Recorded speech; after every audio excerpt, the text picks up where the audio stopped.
Bienvenue à ce guide complet sur comment sortir de dépression et soigner sa santé mentale, un protocole pour soigner sa santé mentale en seulement 2 semaines. À la fin de cette vidéo, je te promets une meilleure compréhension de pourquoi tu n'es pas bien, de pourquoi tu as une santé mentale de merde, mais aussi un nouvel état d'esprit, une nouvelle manière de voir les choses, et surtout un plan d'action précis et concret pour sortir de dépression. Mais d'abord, qui suis-je? Je m'appelle Mathieu, j'ai 24 ans.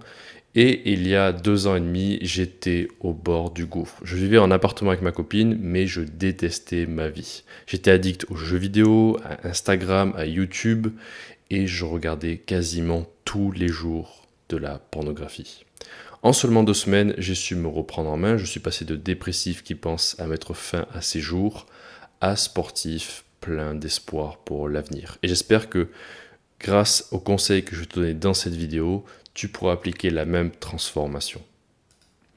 Ma mission, c'est d'aider 100 000 hommes à se reprendre en main, de créer une communauté d'entraide soudée et ambitieuse de jeunes hommes, et enfin, plus personnellement, de gagner assez d'argent pour aider mon père à finir sa maison et mettre ma mère à la retraite. Si tu veux, je propose du coaching. Si tu es un entrepreneur mais que tu n'arrives pas à te lever le matin, si tu as des problèmes de procrastination, si tu es addict aux jeux vidéo, aux réseaux sociaux et au porno, et surtout si tu en as marre de vivre en dessous de ton potentiel et de perdre du temps, comme je t'ai dit, je propose du coaching. Je peux t'aider grâce à un suivi de 3 mois, donc de 90 jours, avec un contact 24/7, 2 appels par mois, et surtout un système de productivité personnalisé qui te permet en fait de juste cocher des cases et faire les actions que je te dis de faire. En bonus, si tu n'arrives pas trop tard, tu pourrais être inscrit sur ce que j'appelle la liste d'or. La liste d'or, c'est quoi? C'est une liste de 10 noms, 10 adresses mail qui auront accès à vie et gratuitement à tous mes prochains produits. Ça veut dire que si je sors plus tard un produit, un programme, comme je vais le faire bientôt, à presque 100 € voire plus, tu l'auras gratuitement. Il reste que 4 places à l'heure où je tourne cette vidéo sur 10, donc si tu es intéressé, ne perds pas de temps et réserve ton appel en description. D'abord, je veux te féliciter d'avoir cliqué sur cette vidéo parce que tu as vu la durée de cette vidéo et parmi toutes les vidéos de dev perso hyper montées avec plein de blagues et des miniatures putaclic, tu as choisi de regarder celle-ci. Tu as choisi de te prendre en main, de prendre ta vie au sérieux et te dire ok, je veux m'améliorer, je veux sortir de dépression. Et comme disait Jordan Peterson, il n'y a aucun courage à rester dans une situation dans laquelle tu es malheureux. Le plan d'action de cette vidéo, il va être simple. D'abord, on va voir ensemble les poisons qui détruisent ta santé mentale, puis nous allons te montrer comment soigner le corps et enfin comment soigner l'esprit. D'abord, on va partir avec les poisons. Le premier poison, c'est l'environnement. L'environnement dans lequel tu vis a un énorme impact, beaucoup plus que tu ne le penses, sur ta santé mentale. Par exemple, moi, lorsque je vivais à Lyon, eh bien, j'étais entouré de béton, de gris, de pollution. Il pleuvait quasiment tous les jours. J'étais étonné à quel point il pleut tout le temps dans cette ville. Et surtout, j'étais dans des quartiers pauvres parce que j'avais pas beaucoup d'argent. Donc, il y avait de l'insécurité, des trafics de drogue, de la violence. Je passais ma vie dans les transports et surtout, j'étais extrêmement seul. Aujourd'hui, je vis à la campagne, je ne vais pas dire où exactement, mais je vis dans le sud de la France, à la campagne. Je suis entouré de verdure, d'animaux et surtout d'amis et de ma famille.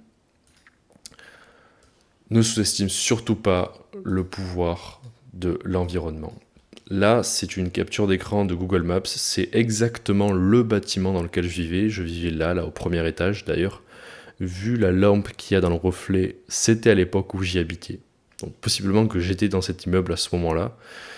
Et pour te dire, mon quotidien, c'était dans un quartier où il y avait de la drogue, il y avait du rap à fond dans les voitures à minuit, 1h du matin. Et surtout, ma vie, c'était métro, université, dodo.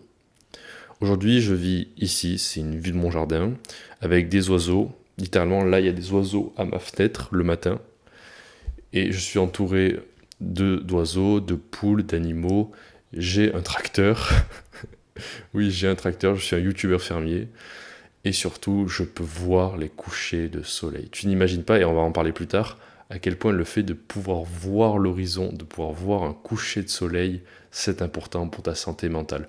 On ne le voit pas, mais sur cette photo, en face, il y avait un autre bâtiment. Il doit y avoir entre les deux bâtiments maximum 10 mètres.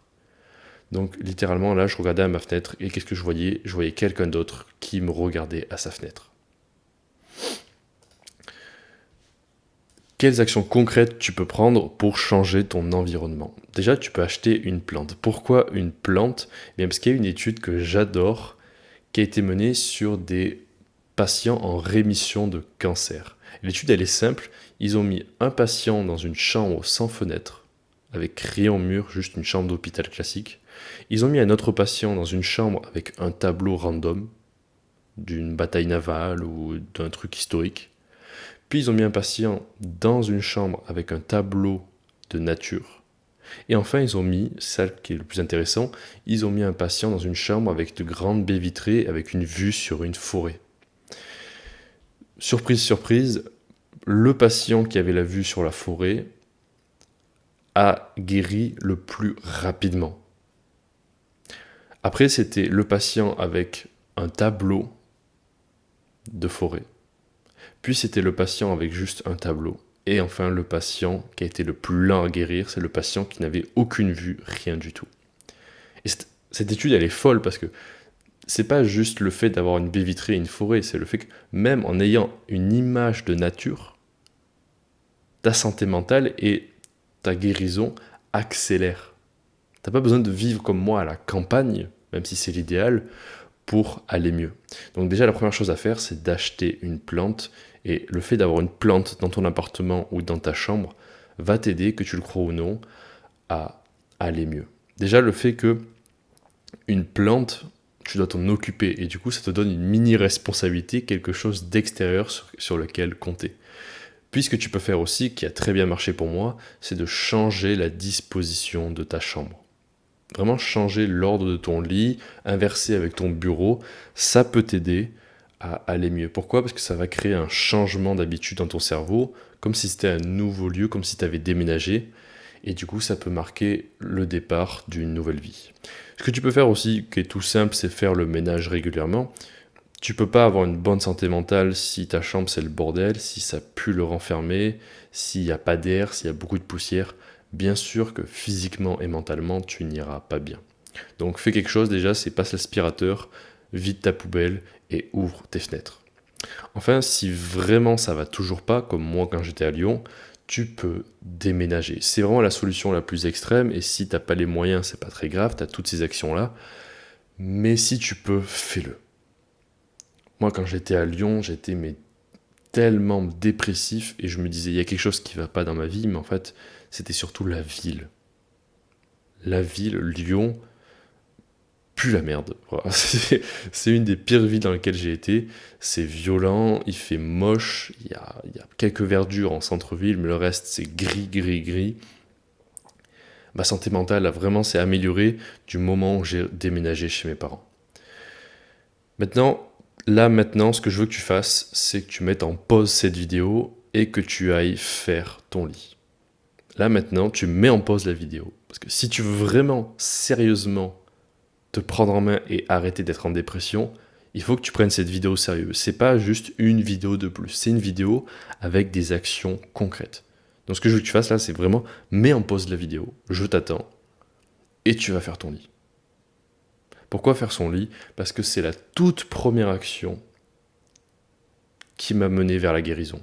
C'est la toute première action que j'ai prise à l'époque où je dormais quasiment pas, où je regardais du porno tous les jours, où j'étais en dépression, où j'allais plus en cours.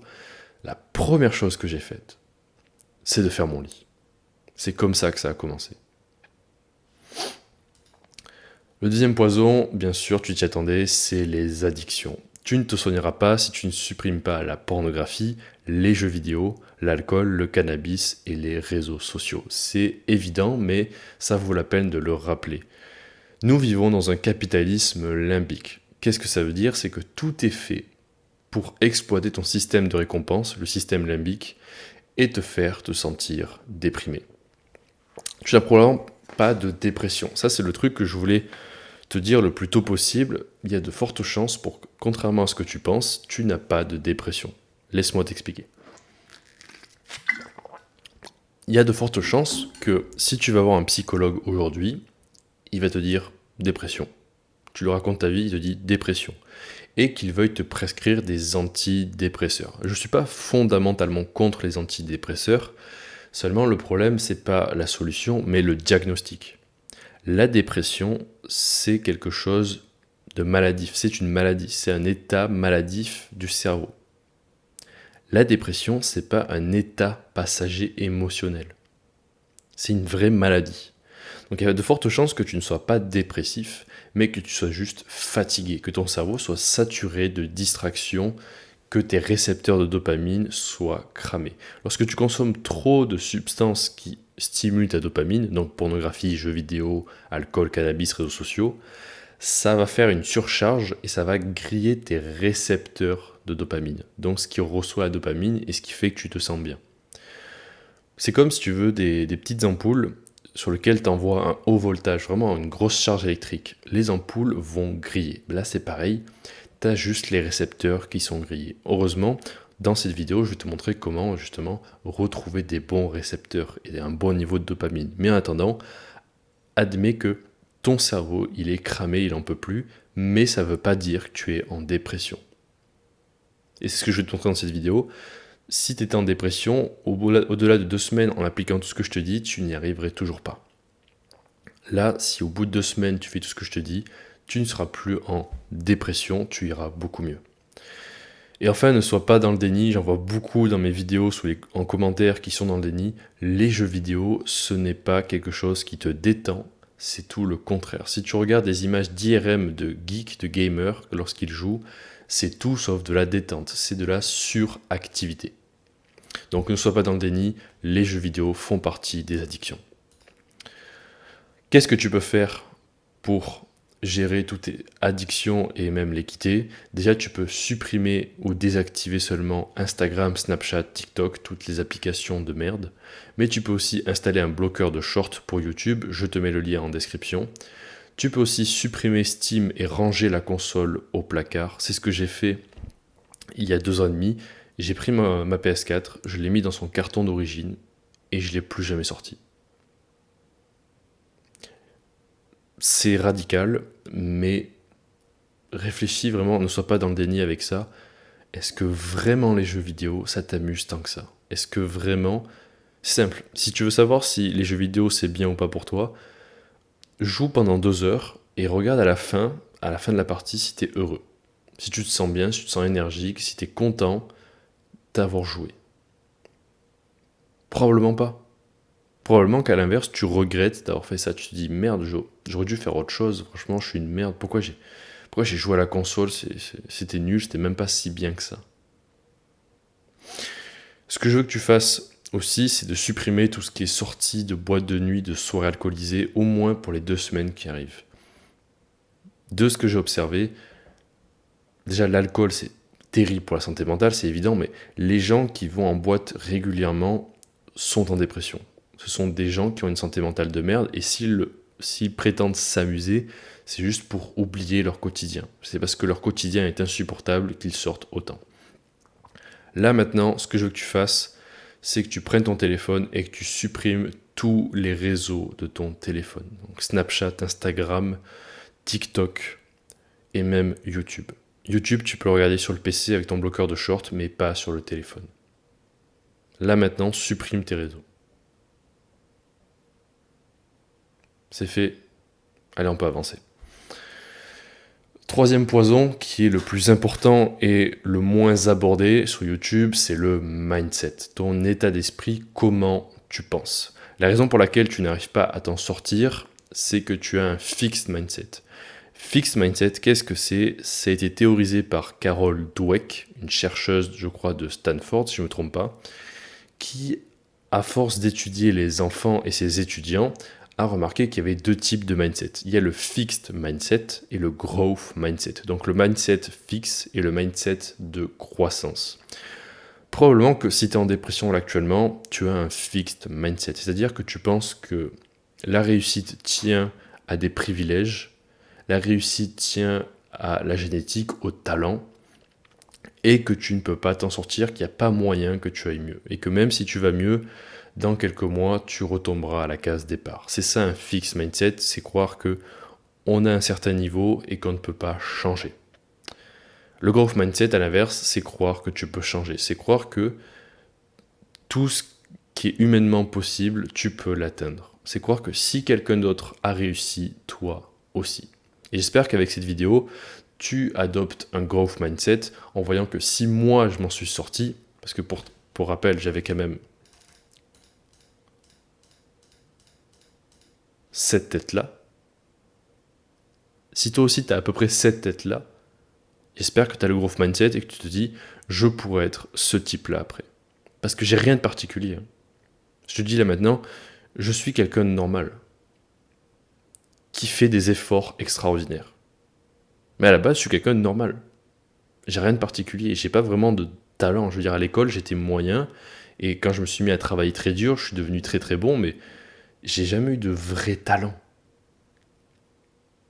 Et pour te dire, même, j'ai plutôt une propension à la dépression, au pessimisme, parce que mes deux parents sont pas très énergiques. Mes parents, mon père et ma mère, sont pas hyper énergiques, hyper enthousiastes. Ils ont tendance à être plutôt pragmatiques, voire pessimistes. Donc, génétiquement parlant, je pars plutôt mal. Et pourtant, j'ai réussi à soigner ma santé mentale et à être heureux comme je l'ai jamais été. À me réveiller avec un sourire. Qui se réveille le matin avec un sourire? Alors pas tous les jours, mais très souvent. Ce matin, j'avais hâte de faire cette vidéo, de faire ce guide pour toi. Donc ne crois pas que c'est pas fait pour toi. Voilà. Le but de la dépression, et ça c'est un truc qu'il faut que tu comprennes dès maintenant, c'est que le but d'une dépression, c'est pas juste de te sentir mal. Tout a un rôle, tout a un sens. Tout a une fonction. La dépression, son but, c'est de te signaler que quelque chose ne va pas, que tu dois changer. La plupart des gens, quand ils sont en dépression, ils cherchent juste à fuir la dépression, à quitter la dépression le plus vite possible. C'est une erreur, parce que du coup, tu tombes dans le déni. Qu'est-ce que tu vas faire? Tu vas retourner à la pornographie, aux jeux vidéo, à l'alcool, au cannabis, aux réseaux sociaux. À l'inverse, ce que je veux que tu fasses, c'est que tu affrontes la dépression de face, voir que tu dialogues avec elle, que tu te dialogues avec ton propre cerveau et que tu dises « Ok, qu'est-ce qui va pas ?» Parce que si je suis en dépression, c'est qu'il y a quelque chose qui va pas et que je dois changer. Si tu veux une dépression, c'est une alarme dans ton cerveau qui te dit « Attention, si tu continues, tu vas dans une mauvaise direction, il faut que tu changes. » Seulement, tu auras beau faire plein d'efforts, tu reviendras toujours à ton ancienne vie si tu ne changes pas l'image que tu as de toi. Ça, tout part de l'image. Si tu as une image de merde et que tu essayes de te motiver, de méditer, de prendre des douches froides, de faire du sport, tu vas pas tenir. Parce que tu auras une image de toi, de quelqu'un, encore une fois, de fixed mindset, de quelqu'un qui n'est pas capable de changer. Comment faire pour changer ton image de toi, changer de mindset? Déjà, il y a une citation que j'adore qui est celle de Stephen Reid. Si tu ne connais pas Stephen Reid, c'est un auteur canadien qui est aussi à côté braqueur de banque. C'est-à-dire le mec a fait de la tôle, je ne sais même plus s'il est vivant encore, je crois pas. Mais c'est un mec qui était addict à la drogue, qui était dans le banditisme, il faisait partie d'un gang, mais qui était aussi un auteur à succès de livres sur l'addiction. Et il a dit, il y a quelque chose de rassurant à toucher le fond. L'idée que tu ne peux pas tomber plus bas.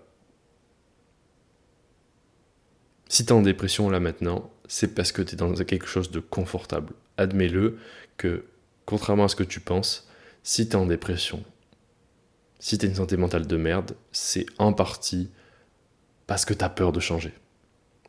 Parce que tu sais que pour sortir de cet état, il va falloir prendre des risques, il va falloir sortir de ta zone de confort. Et ça, tu veux pas. Quelles actions pour changer ton mindset? Déjà, allez regarder après cette vidéo ma vidéo sur Psycho-Cybernetics. Ce livre est extrêmement important. Pour te dire, c'est ce livre qui m'a fait commencer cette chaîne YouTube. C'est en lisant ce livre que j'ai dit, tu sais quoi, la semaine prochaine, on fait une vidéo. Ce que tu peux faire aussi, c'est rejoindre le Discord. Pourquoi? Parce qu'en fait, pardon, changer de mindset, c'est en partie grâce à ton cercle social. Si tu traînes avec des gens, encore une fois par rapport à l'environnement, qui ne croient pas plus que ça en eux, comme toi, qui ne pensent pas qu'on peut devenir riche, qui ne pensent pas que on peut améliorer sa santé mentale, si tu es entouré de gens aussi dépressifs que toi, comme je l'étais à la fac, bonne chance pour changer d'état d'esprit. Vraiment bonne chance. Pour ça que si tu rejoins le Discord, le lien est en description aussi, tu seras entouré de gens qui ont un mindset plutôt growth. C'est ce que j'ai observé. Les gens les plus actifs sur le Discord sont des gens qui croient en eux, qui sont pas excellents, qui sont pas sortis d'affaires, mais qui croient en leur capacité à s'améliorer. Ce que tu peux faire aussi, qui marche très bien, c'est d'écrire une lettre à ton futur toi dans 2 semaines. Une lettre où tu t'engages à faire tous les efforts possibles pour que ton toi dans 2 semaines soit bien. Vraiment, une clé pour aller mieux et une clé juste pour réussir dans la vie, c'est de te dire que tu joues en équipe. C'est-à-dire que tu n'es pas tout seul. Il y a aussi tous tes futurs toi qui attendent que tu fasses le travail nécessaire. Et aussi, tout simplement, regarder la vidéo jusqu'au bout et faire chaque action à chaque fois que je te dis de les faire, ça va t'aider énormément. C'est tout simple, continue de regarder la vidéo. Maintenant, ce que je veux que tu fasses, c'est que tu reconnaisses que tu es une merde. Ce concept, beaucoup de gens me le reprochent en disant « Ah, tu traites de gens en dépression de merde, tu crois que ça va les aider ?» Oui. Je crois sincèrement que admettre maintenant que tu es une grosse merde est la première étape pour aller mieux, pour changer d'état d'esprit, d'identité. Pourquoi? Parce que ce qui nourrit la dépression, ce qui nourrit toutes tes addictions, ce qui nourrit ton état mental complètement catastrophique, c'est le fait que tu sois dans le déni. C'est pas le fait que tu sois pas bien, c'est pas le fait que tu sois nul, que tu fasses n'importe quoi, c'est le fait que tu sois dans le déni, que tu n'affrontes pas la réalité, tes responsabilités, que tu ne prennes pas tes responsabilités. Donc la première chose à admettre, c'est que tu es une merde. Mais pas une merde en mode victime. Oh, je suis nul, je suis une merde, je peux pas m'en sortir. Non. Ce qu'on veut, c'est que tu reconnaisses que tu es une merde de manière objective. Ce que je veux, c'est que tu reconnaisses que t'as pas tout fait pour aller bien. Que si tu vas pas bien, c'est parce que t'as merdé sur quelques trucs. Que tu joues un peu trop aux jeux vidéo, que tu dors pas assez le soir. Que tu manges pas ce qu'il faut. C'est comme ça que j'ai commencé, moi, c'est en écrivant dans mon journal que j'étais une merde. Et vraiment, objectivement, pourquoi je suis une merde.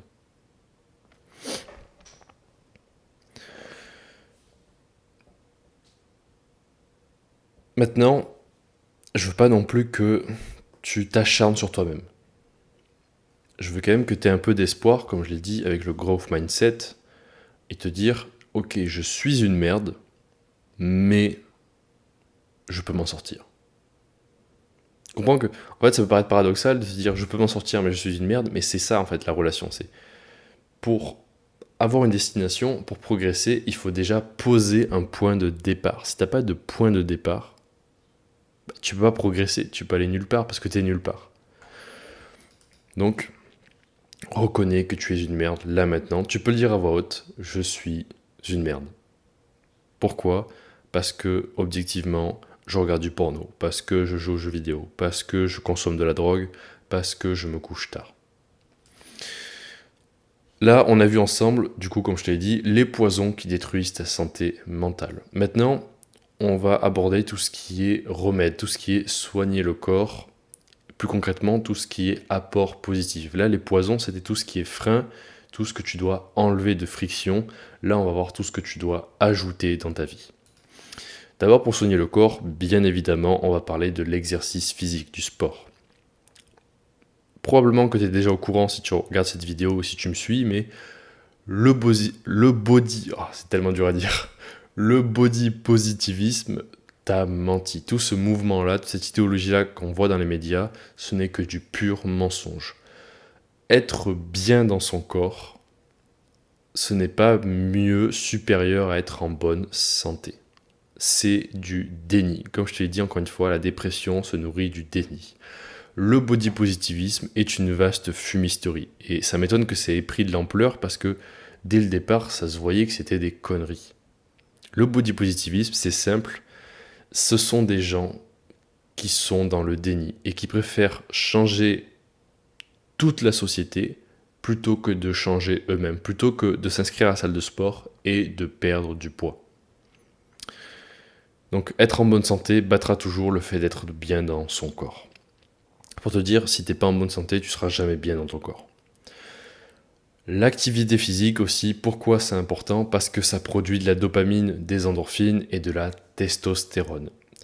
L'activité physique, c'est pas juste j'ai des abdos, j'ai plus de dépression. Non, c'est pas ça. Ça, c'est vraiment la version courte. La version longue, c'est que lorsque tu fais de l'activité physique, tu te dépasses. Déjà, tu changes d'identité parce que tu découvres que tu peux faire de nouvelles choses. Tu découvres que tu es capable, je sais pas, de courir 10 km. Et au-delà de ça, ça produit de la dopamine, mais de la dopamine saine, contrairement aux jeux vidéo et compagnie. Et aussi, ça produit des endorphines, donc les hormones qui te fait te sentir bien, détendu. Et enfin, ça augmente la testostérone. La testostérone, pour un homme, c'est un élément clé pour avoir une bonne santé mentale. C'est pour ça que pour un homme, être en forme physiquement, c'est vital. C'est pas du masculinisme comme j'en vois certains en commentaire en mode oh, t'es un viriliste, un masculiniste, oh, tu parles que de la muscu. Être en bonne santé, la musculation, c'est la base de la base pour un homme. C'est science niveau débutant, c'est la science pour les nuls. Pourquoi? Parce qu'on a observé que, en corrélation à la dépression, il y a un faible taux de testostérone chez les hommes. C'est pour cela, par exemple, qu'après un orgasme, après t'être branlé, t'es en dépression, parce que ta testostérone est au plus bas. Il y a une corrélation directe entre ta testostérone et ton niveau de santé mentale, ton bien-être.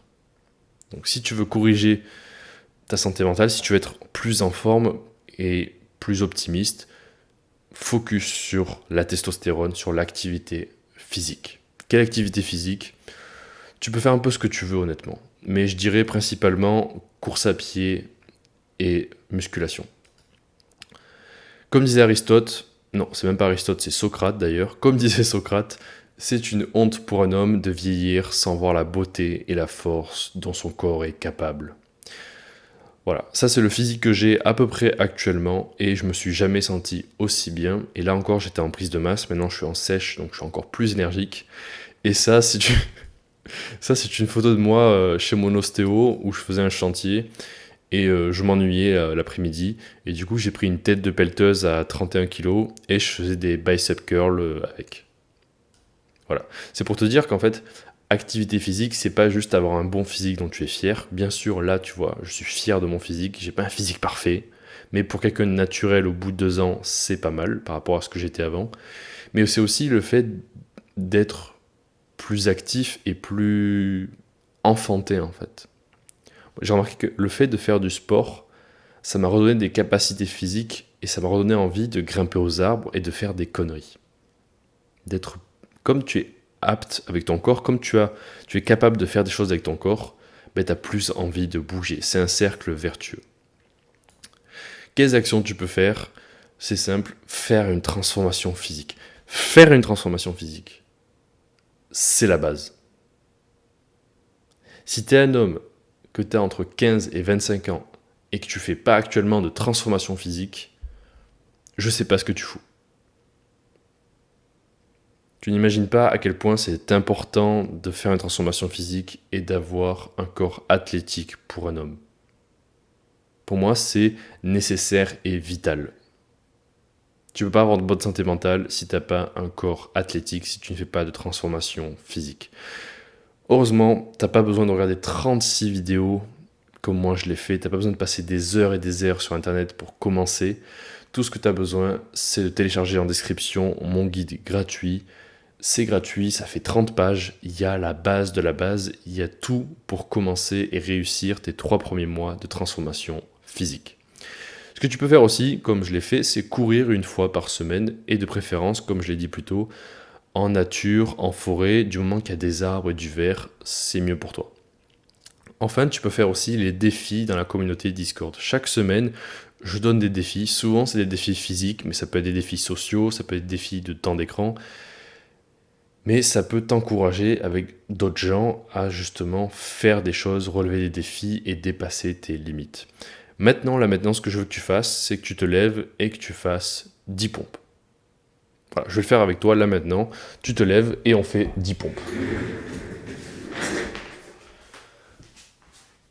1, 2, 3, 4, 5, 6, 7, 8, 9 et 10.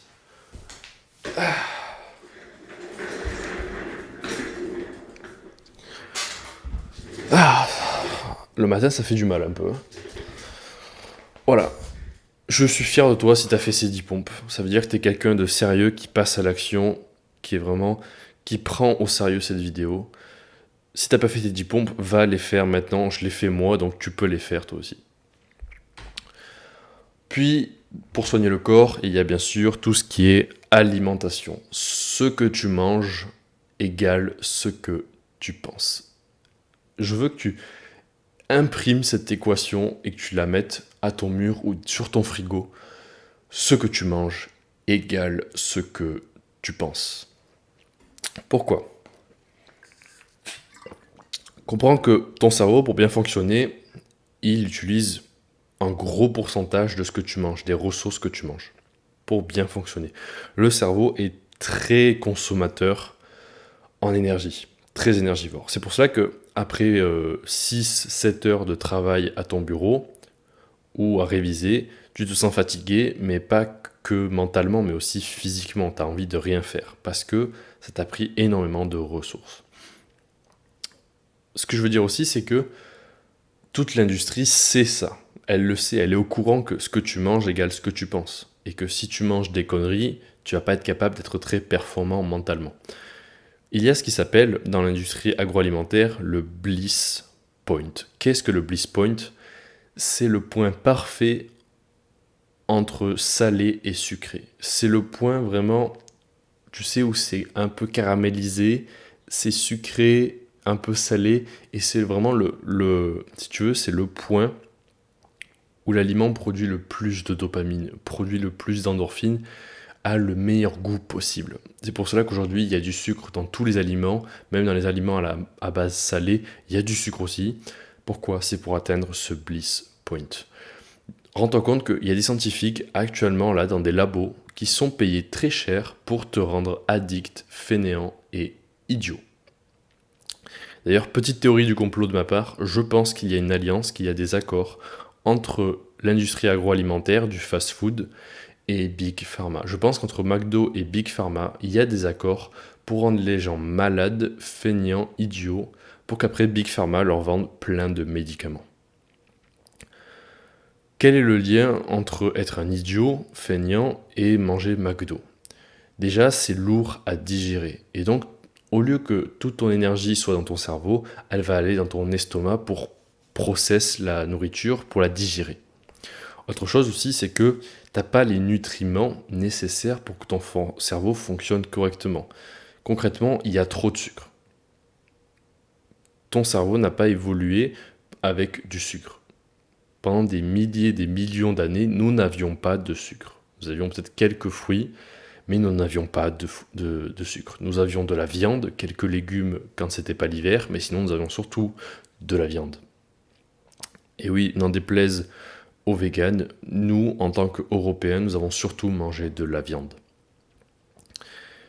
Et du coup, ce qui se passe, c'est que ton cerveau, il n'est pas adapté du tout à autant de sucre. Et au lieu de te rendre hyper actif, hyper performant, ça va juste te rendre idiot. Parce que tu ne seras pas capable de te concentrer sur une tâche à la fois. Qu'est-ce que tu peux faire pour améliorer ta nutrition ? C'est pas compliqué. Déjà, tu peux installer MyFitnessPal, qui est une application pour traquer ton alimentation, traquer tes calories. Le lien est en description. Mais ce que tu peux faire aussi, c'est comme moi, te peser tous les jours. Littéralement tous les jours, pour suivre en temps réel ton poids. Et puis, comme je l'ai dit aussi, supprimer tout ce qui est sucre, tout ce qui est soda, sauce, pain, pâtes, céréales, tout ce qui est glucides et gluten. je dirais à bannir. Depuis que j'ai supprimé tout ça, si tu veux, c'est comme si en fait je découvrais que j'avais vécu toute ma vie à seulement 40%. Tous les matins, en prise de masse, je mangeais beaucoup de riz par exemple, ou du pain. Tous les matins, je me réveillais mais fatigué et lourd, j'arrivais pas à travailler. Depuis que je mange que des œufs, de la viande et des légumes, je suis pas hyper actif, je suis hyper focus. Et j'ai beaucoup moins de mal à chercher mes mots, comme je viens de le faire. J'ai beaucoup moins de mal à chercher mes mots, j'ai beaucoup moins de mal à me concentrer sur une tâche à la fois. Et surtout, je suis plus heureux, je suis plus énergique et j'ai moins l'impression d'avoir 36 onglets en arrière-plan dans ma tête.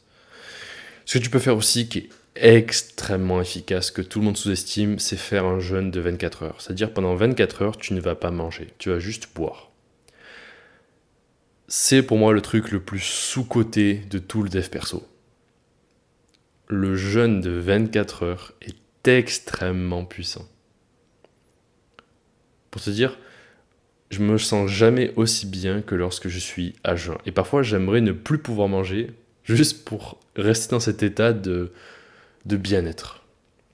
Ce qui se passe quand tu fais un jeûne, c'est assez particulier, c'est que tu passes en cétose, et donc du coup, tu n'as plus trop de glucides, tu passes en cétose au bout d'un moment, et tu es juste bien. Tu es à la fois énergique et détendu. C'est extrêmement bizarre, mais surtout tu es extrêmement présent. Ce que tu peux faire au moins, c'est tous les matins ne pas manger avant une certaine heure, pas avant 9 heures, pas avant midi, et une fois par semaine, on va dire le lundi, tu ne manges pas pendant 24 heures. C'est-à-dire que dimanche soir et jusqu'à lundi soir. Voilà. Ce que tu peux faire là maintenant, mais même que je veux que tu fasses, c'est que tu ailles dans ta cuisine, tu fais pause dans la vidéo et tu vas boire 3 verres d'eau. Il y a de fortes chances que tu sois complètement déshydraté actuellement, que tu ne boives pas assez. D'ailleurs, moi aussi, je vais boire. Et la consommation d'eau, être bien hydraté, ça joue aussi, que tu le crois ou non, sur une bonne santé mentale. Donc, va boire de l'eau.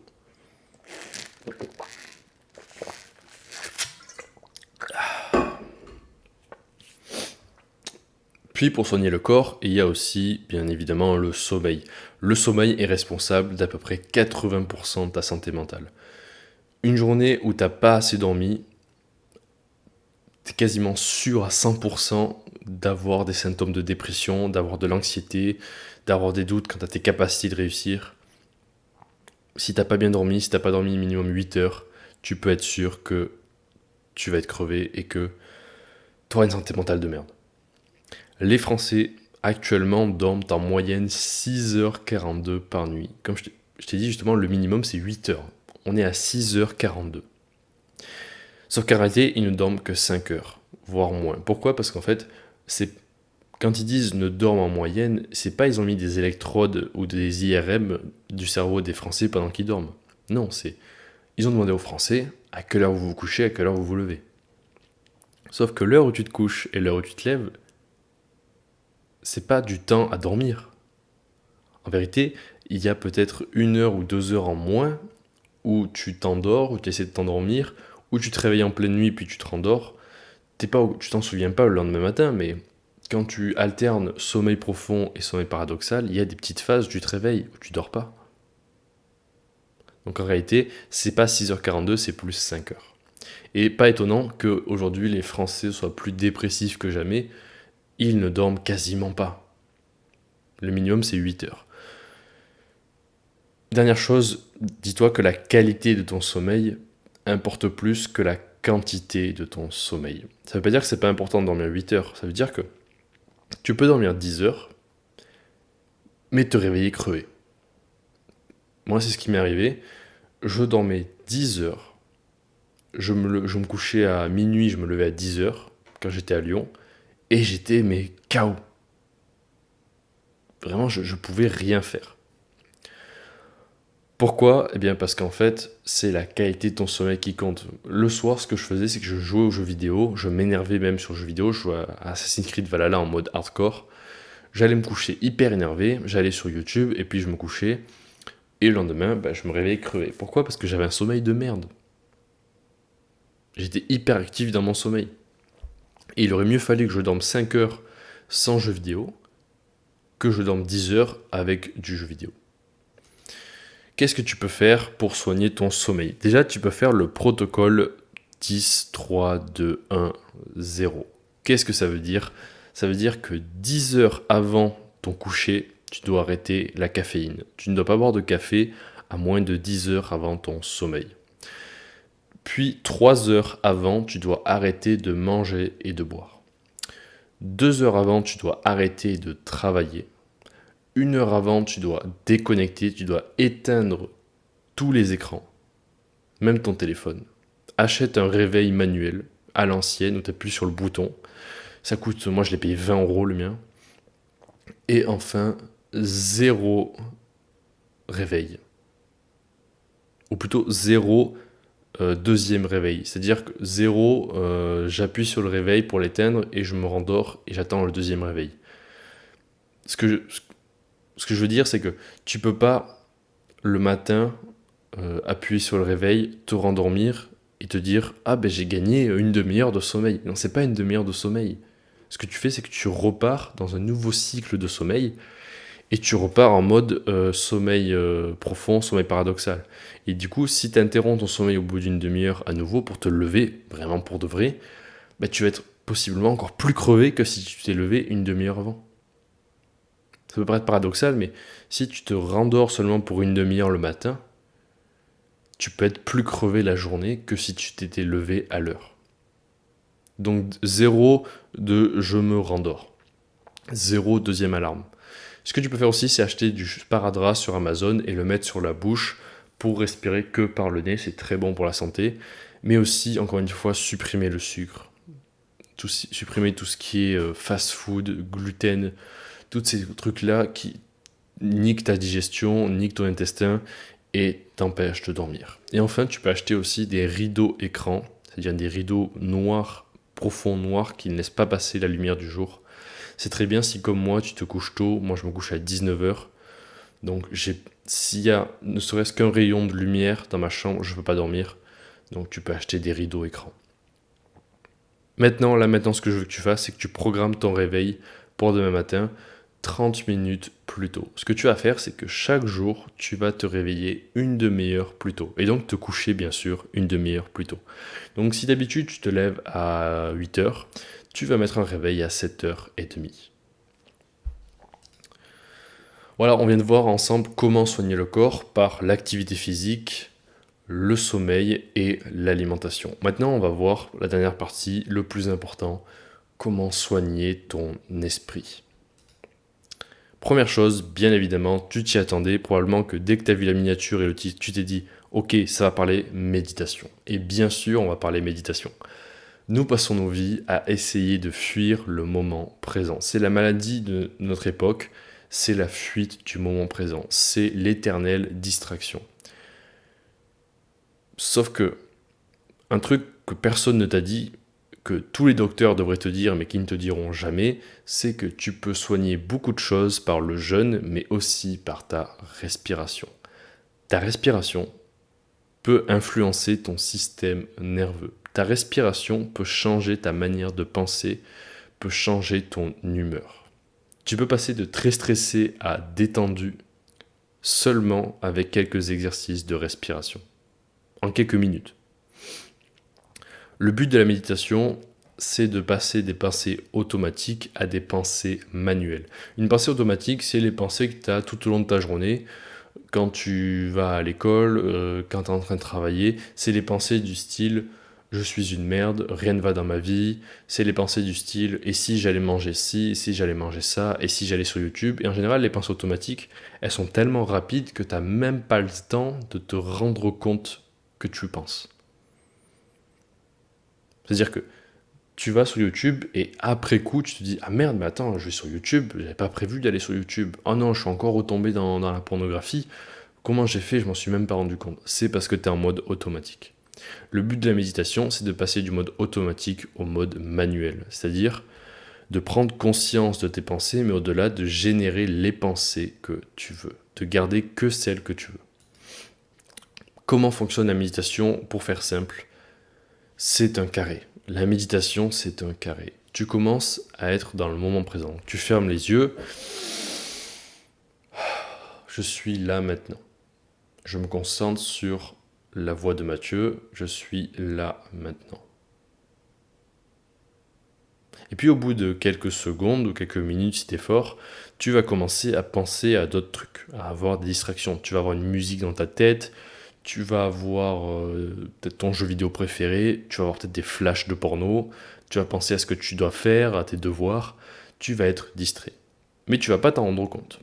Ça, c'est l'étape suivante. L'étape suivante, c'est la prise de conscience. C'est prendre conscience que tu étais en train de te distraire. Et l'erreur de la plupart des gens qui font de la méditation, lorsqu'ils commencent, c'est de penser que cette étape-là, l'étape méditation, c'est une étape, c'est une erreur, qu'ils ont perdue. Mais non, comme j'ai dit, c'est une étape, ça fait partie du processus. Tu médites pas si tu n'as pas un moment où tu es distrait. Ce qui est important, c'est de prendre conscience que tu es distrait. Ça s'appelle la métacognition, c'est le fait de prendre conscience de ses pensées. Et enfin, la dernière étape, c'est de retourner au moment présent. Si tu as pris conscience que tu étais distrait, tu reviens sur ta respiration, tu reviens sur ma voix, et tu es dans le moment présent à nouveau. Puis jusqu'au moment où tu seras distrait à nouveau. Et ça, ce cycle-là, c'est peut-être, au moins 30 fois par minute. Moi, ça doit m'arriver à peu près 30-40 fois par minute. Presque toutes les secondes. Et pourtant, je médite tous les jours depuis 2 ans. Donc te dis pas, ah, je suis distrait, j'ai perdu, j'arrête. Ça fait partie du processus. Comme disait Alan Watts, une personne qui pense tout le temps n'a rien d'autre à penser que les pensées elles-mêmes. De cette façon, elle perd le contact avec la réalité et est destinée à vivre dans un monde d'illusions. Quelles actions tu peux faire par rapport à la méditation? Tu peux méditer par exemple 10 minutes tous les matins en te concentrant sur ta respiration. Tu peux aussi faire de la respiration en carré, respirer profondément dans la journée. C'est-à-dire que peu importe où tu es dans ta journée, tu mets une alarme à midi par exemple ou à 14h qui marque respire. Et tu prends 2 secondes pour faire ça.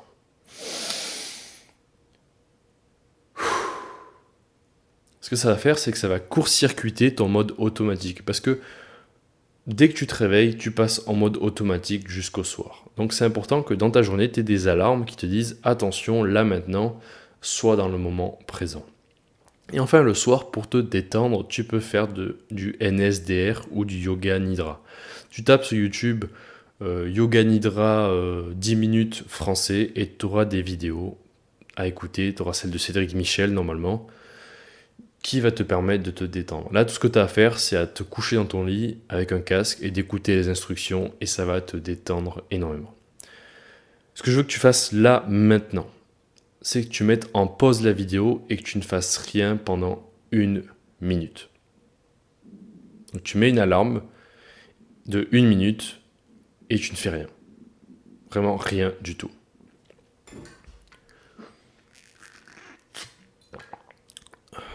Je suppose que là, maintenant, ça y est, tu l'as fait. Si tu ne l'as pas fait, va le faire. Va faire ta pause de 1 minute. C'est beaucoup plus important que tu ne le penses. C'est beaucoup plus difficile que tu ne le penses de rester 1 minute sans rien faire. Va le faire. Puis, pour ce qui est de soigner l'esprit, il y a bien sûr la productivité. L'une des premières causes des symptômes de dépression, c'est le manque d'un travail porteur de sens. On a interrogé plein de gens qui étaient en dépression et on a évalué à peu près qu'est-ce qui n'allait pas dans leur vie et c'est quasiment toujours la même chose. C'est l'absence de sens dans sa vie. C'est l'absence de travail, de mission qui donne sens à ta vie. Tu veux savoir quel est le plus grand regret des gens qui meurent, des mourants? C'est le fait de n'avoir pas fait ce qu'ils voulaient faire, de n'avoir pas mené la carrière qu'ils voulaient faire. Mais ça, c'est sur le niveau macro, si tu veux, sur le niveau global, d'avoir quelque chose qui donne sens à ta vie. Mais même si pour l'instant, tu n'as pas quelque chose qui donne sens à ta vie, je veux dire, moi, quand j'ai commencé, j'avais pas de mission, j'avais pas YouTube, c'est venu 1 an après.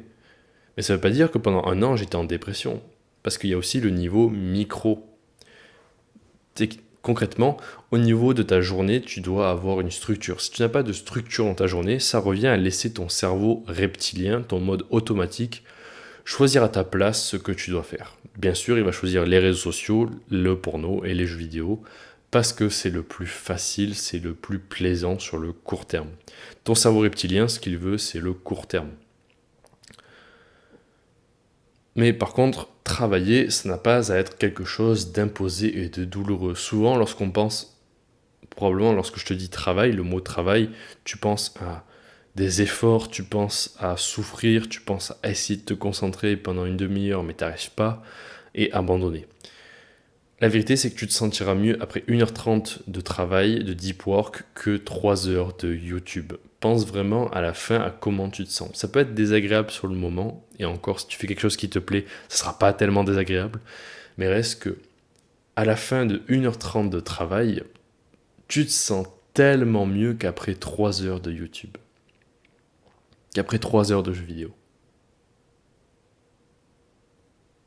Dis la vérité. Rappelle-toi de une journée où tu as bien travaillé, où tu as travaillé peut-être 3 à 4 heures, où tu as fait quelque chose de constructif. Tu te sentais pas super bien, super fier de toi. Tu n'avais pas cette sensation d'avoir gagné ta journée, de ne pas avoir perdu ton temps pour une fois. Alors oui, c'est rare, oui, ça arrive rarement dans ta vie, mais c'est probablement déjà arrivé au moins une fois dans ta vie.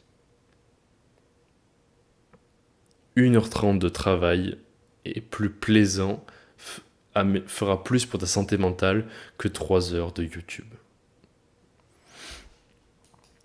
Qu'est-ce que tu peux faire en termes de productivité pour donner de la structure à ton temps? Déjà, tu peux faire un emploi du temps sur Google Calendar. Tu peux, sur Google Calendar, faire des blocs en disant réveil à telle heure, déjeuner à telle heure, travail, révision le matin à telle heure, lecture le soir, coucher à telle heure. Tu peux planifier toute ta journée. Et je dirais que le mieux, c'est de ne pas avoir un seul bloc vide, de ne pas avoir un seul trou. Que chaque minute, tu saches ce que tu dois faire. Mais attention, quand tu fais ça, ne tombe pas dans le piège de surplanifier, de donner trop de choses à faire. Ne surestime pas tes capacités. Oui, tu peux faire beaucoup de choses, mais dis-toi que là, tu es au départ. Donc, essaye de faire peut-être 1h30 de travail par jour, c'est déjà très bien. Moi, quand j'ai commencé, je me dis pas, je vais travailler 4 heures. Je me suis dit, allez, une demi-heure de concentration, c'est déjà génial tous les jours. Tu iras plus loin avec 30 minutes que 1h30, puis t'abandonnes. Dis-toi ça vraiment, 30 minutes tous les jours te mèneront plus loin que 1h30, 3 heures, une journée, et puis le reste du temps, tu fais rien. La régularité plutôt que la quantité. Ce que tu peux faire aussi, c'est ce qui s'appelle manger la grenouille. Qu'est-ce que ça veut dire manger la grenouille? C'est un principe de l'auteur Brian Tracy, T-R-A-C-Y, qui explique que le meilleur moyen d'être le plus productif, c'est de manger ta grenouille. Nous avons tous une grenouille. Imagine que tu as une assiette avec une grenouille et une assiette avec ton plat préféré. Et on te dit, tu dois manger les 2 assiettes, dans l'ordre que tu veux.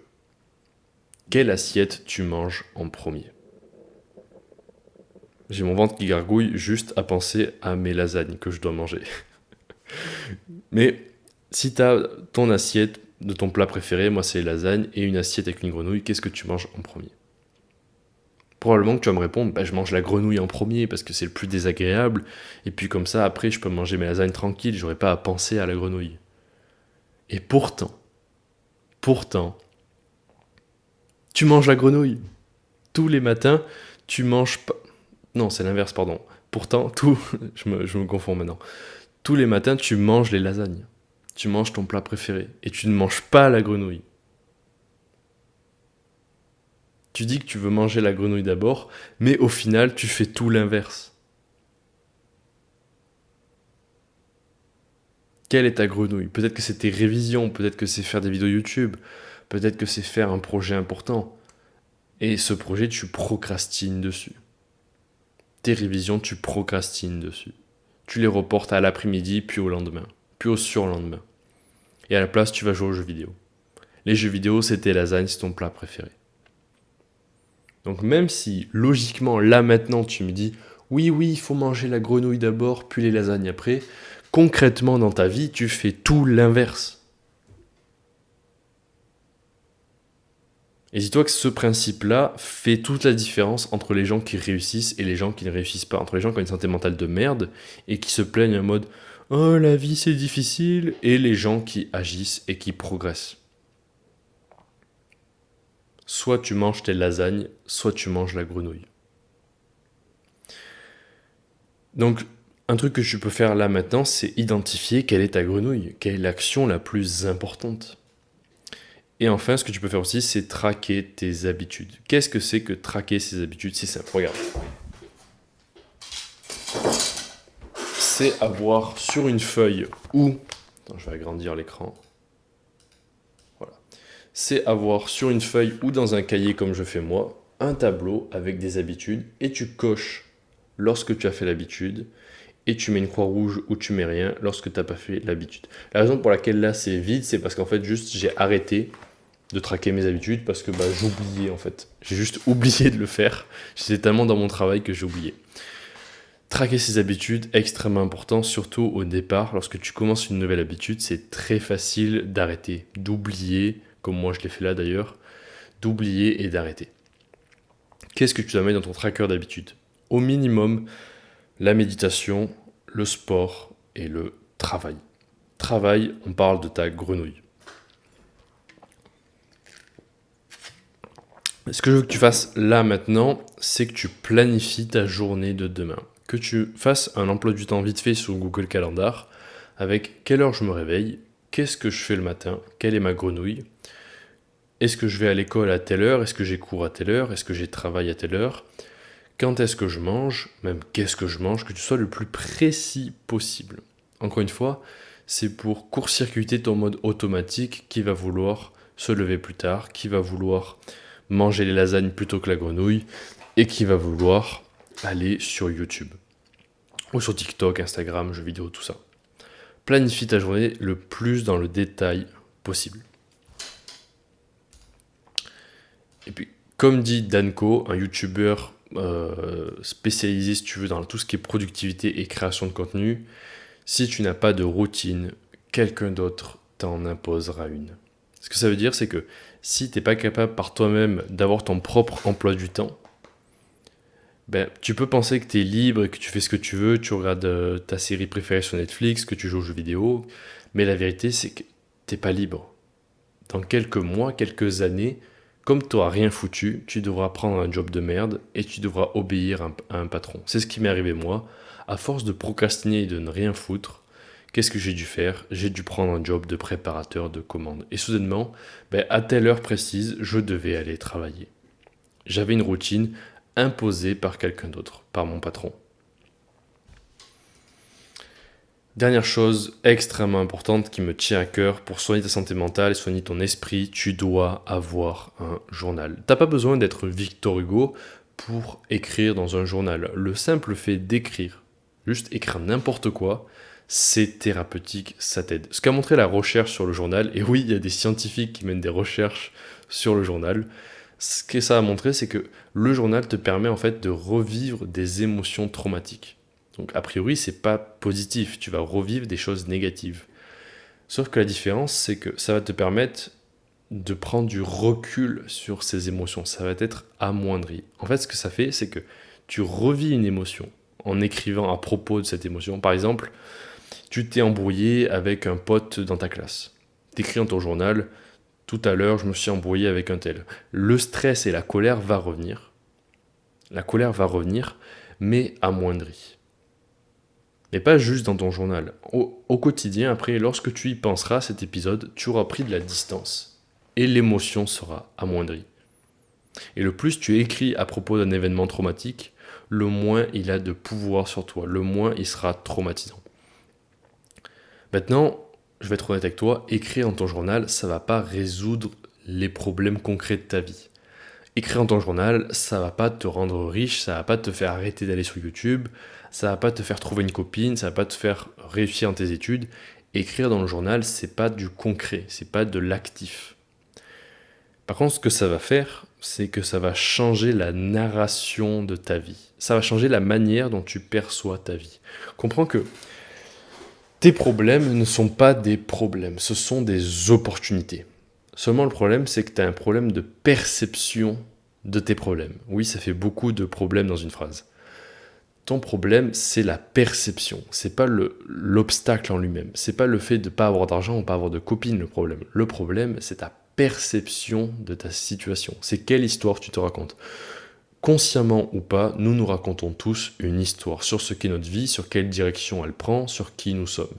Et la plupart des gens, leur histoire, elle est automatique. Elle est écrite sans qu'ils s'en rendent compte parce qu'ils n'ont pas de journal. Et leur histoire, c'est quoi? C'est, globalement, je suis une victime. Il m'est arrivé ci, il m'est arrivé ça dans ma vie, je suis une victime. Et probablement que si tu as cliqué sur cette vidéo, c'est que toi aussi, tu penses un petit peu que tu es une victime. C'est pas vrai. C'est vrai que parce que tu penses ça, que c'est parce que c'est l'histoire que tu as écrite. Mais tu peux changer l'histoire. Tu peux changer à la fois ton avenir en disant je suis plus une victime et à l'avenir je serai quelqu'un de comme ci, comme ça, je serai un athlète, je serai quelqu'un qui médite, je serai quelqu'un qui fait des efforts, qui prend responsabilité sur sa vie. Mais aussi tu peux changer le passé, c'est ça qui est magique avec le journal, c'est que tu peux changer ta perception du passé. Moi, j'ai beaucoup fait ça par rapport au divorce de mes parents et ce que ça avait créé en moi par rapport à mon addiction. J'ai beaucoup écrit là-dessus, sur mes événements passés, sur pourquoi j'étais addict à la pornographie, par exemple.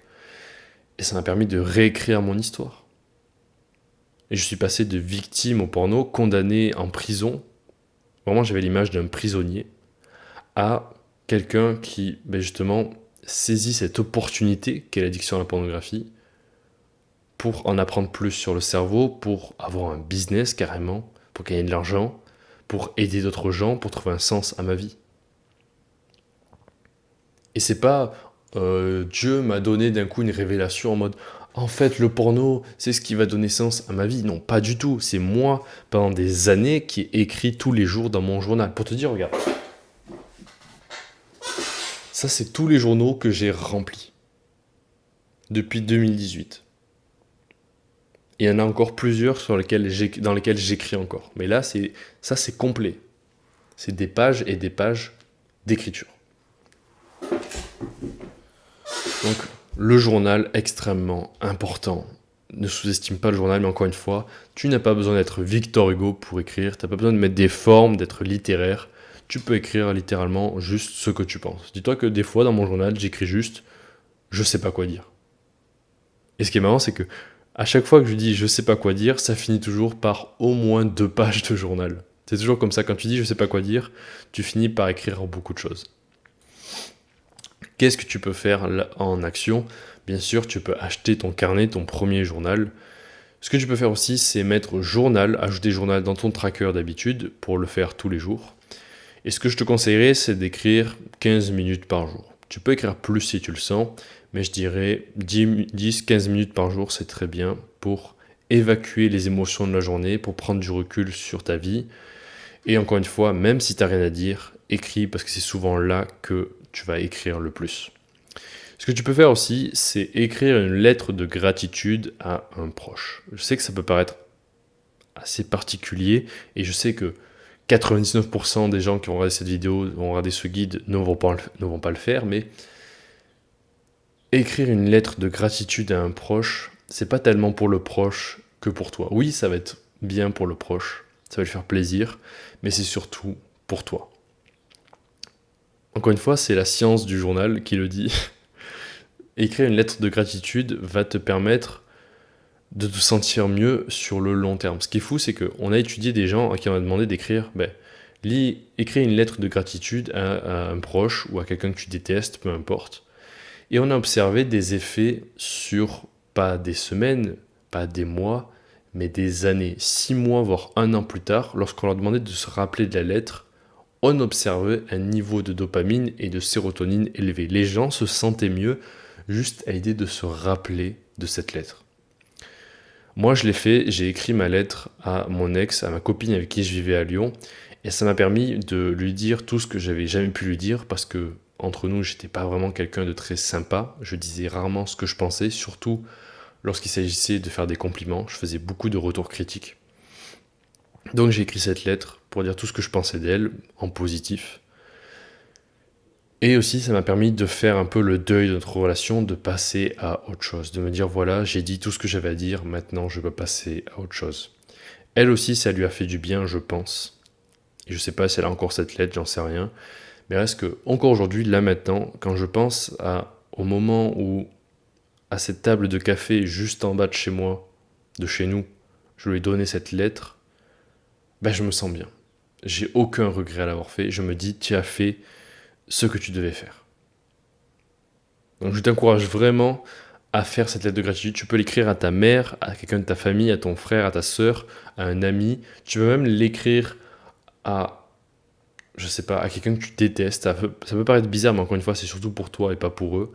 Moi, pour te dire, j'ai écrit une lettre de gratitude à ma copine et à mon patron quand j'ai quitté mon travail. Et dans les deux cas, je ne regrette absolument pas. J'ai pas de gêne, j'ai pas en mode ah c'est cringe d'écrire des lettres. Non, non. Les gens le prennent plutôt bien. Justement, ils apprécient le fait que tu aies pris du temps de sur papier, au stylo, prendre du temps pour leur écrire quelque chose et pas juste un mail. Les gens apprécient beaucoup. Ce que je veux que tu fasses là maintenant, tu fasses une liste mentale de 5 choses pour lesquelles tu es reconnaissant. C'est encore mieux si tu fais pause et tu l'écris sur un papier, mais tu peux faire là maintenant avec moi 5 choses pour lesquelles tu es reconnaissant.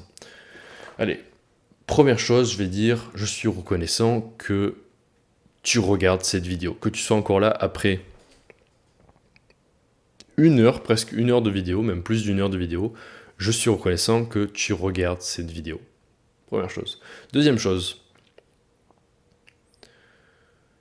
je suis reconnaissant de vivre là, la campagne dehors, et que depuis ma fenêtre, tout ce que je vois, c'est du vert. Des oiseaux, du vert, des arbres, des rayons de soleil. Je suis reconnaissant de vivre là où je vis. Troisième chose, je suis reconnaissant pour ma mère et tout ce qu'elle fait pour moi. Ma mère qui m'héberge, qui m'aide à financer mon business, ma mère qui m'aide, qui fait les courses, un truc énorme qui me coûterait beaucoup de temps et d'argent. Ma mère fait les courses à ma place. Parfois elle cuisine pour moi. Je suis reconnaissant pour tout ce que fait ma mère. Quatrième chose, je suis reconnaissant pour Canva qui me permet de faire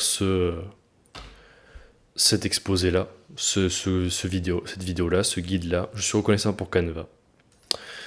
Et enfin, cinquième chose, je suis reconnaissant. Je suis reconnaissant pour mon moi du passé d'avoir pris les actions nécessaires pour que je sois là où j'en suis aujourd'hui. Ça, c'est une des meilleures sensations possibles au monde, d'être reconnaissant pour ton toi du passé. Et j'espère que toi aussi, dans 2 semaines, tu seras reconnaissant pour ton toi du passé, ton toi de maintenant qui regarde cette vidéo. J'espère que tu seras reconnaissant qu'il ait regardé cette vidéo jusqu'au bout et qu'il ait fait toutes les actions. Conclusion, comme je t'avais promis dans cette vidéo, je t'ai montré exactement comment soigner ta santé mentale et surtout je t'ai donné déjà une base de compréhension de pourquoi tu es dépressif et je t'ai donné des actions concrètes pour soigner ta santé mentale en seulement 2 semaines. Seulement attention, cette vidéo n'est pas magique. Cette vidéo, c'est juste une vidéo. Je ne peux pas faire le travail à ta place. C'est pour cela que tu dois faire les exercices que je te donne dans la vidéo, mais tu dois aussi la revoir plusieurs fois. Disons, chaque dimanche, tu la regardes une nouvelle fois, juste comme piqûre de rappel, parce que c'est tellement facile d'oublier. Moi, le nombre de fois que j'ai oublié la base de la base, que j'ai oublié que si j'étais pas bien, c'est parce que je dormais pas assez, que la pornographie me rendait dépressif, que les jeux vidéo n'étaient pas bons pour moi. Le nombre de fois que j'ai eu des tentations, rappeler, c'est extrêmement important. L'éducation, c'est la répétition. Et puis comme je t'ai dit aussi, là tu es dans un combat entre toi et ton subconscient. Et le seul moyen de gagner contre ton subconscient, contre ton cerveau reptilien, c'est par la répétition. Répéter, répéter, répéter. Et puis encore une fois, le plus difficile, ça reste de commencer. C'est pour ça que j'ai beaucoup de respect pour toi, que tu sois resté jusqu'à la fin de cette vidéo, que tu aies fait tous les exercices, parce que le plus difficile, c'est là maintenant. Ce qui est bien, c'est que ça veut dire que le plus tu avances, le plus ce sera facile. Je veux dire, moi, là, pour moi, Travailler 4 heures, méditer, faire du sport, c'est facile. Pour te dire, j'ai même pas à me forcer, j'ai même pas à réfléchir, c'est ma vie au quotidien. Il y a 2 ans, c'était beaucoup plus difficile. Ce que je veux, c'est que tu te sers de cette vidéo et de toutes les actions de cette vidéo comme d'une rupture avec ton ancienne vie. Ce que je veux, c'est qu'en fait, tu fasses le plus d'actions possible dès aujourd'hui ou dès demain. Je veux que tu perdes pas de temps, je veux que tu n'attendes pas trop longtemps avant de passer à l'action, parce que le plus tu attends, le plus ça va être diminué. C'est-à-dire que là, maintenant, tu as une émotion, tu es en mode, ça y est, je vais pouvoir sortir de dépression, je commence une nouvelle vie, je me mets au sport, à la méditation, tout ça, je suis déterminé à prendre ma vie en main. C'est une émotion extrêmement forte, mais elle va pas durer. C'est pour ça que je te conseille encore une fois de regarder plusieurs fois la vidéo, mais surtout de servir là maintenant de cette vidéo comme d'une impulsion. Là maintenant, avec moi, tu décides, tu commences ta nouvelle vie. Et tu n'imagines pas à quel point cette vie peut te mener loin. Tu n'imagines pas à quel point ces actions simples que je t'ai données dans cette vidéo peuvent te mener loin. Déjà, elles vont te permettre de te sentir mieux, d'avoir une santé mentale plus stable, mais au-delà de ça, vraiment, si j'avais jamais, par exemple, commencé le sport ou la méditation, je serais tellement différent d'aujourd'hui. Ou plutôt, il y a 2 ans et demi, j'étais quelqu'un d'autre. Vraiment, j'étais quelqu'un d'autre. J'étais pas la même personne. Tu peux tellement changer en si peu de temps si seulement tu fais les actions nécessaires.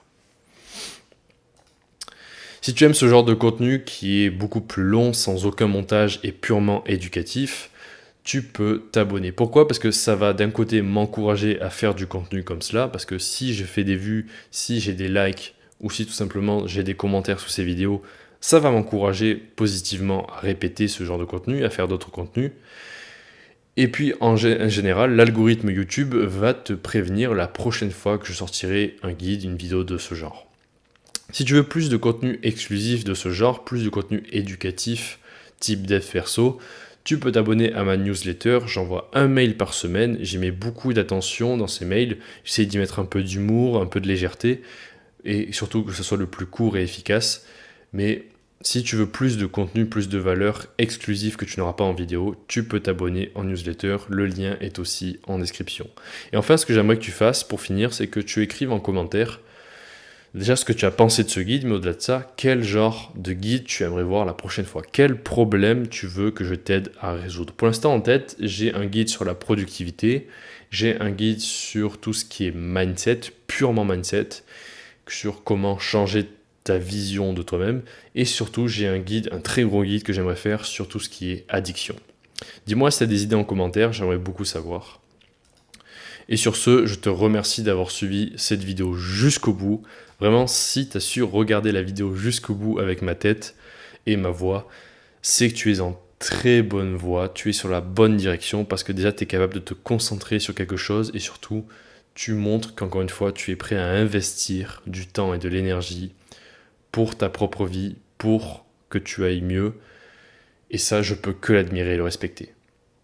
Sur ce, je te laisse et je te dis à la prochaine. Ciao.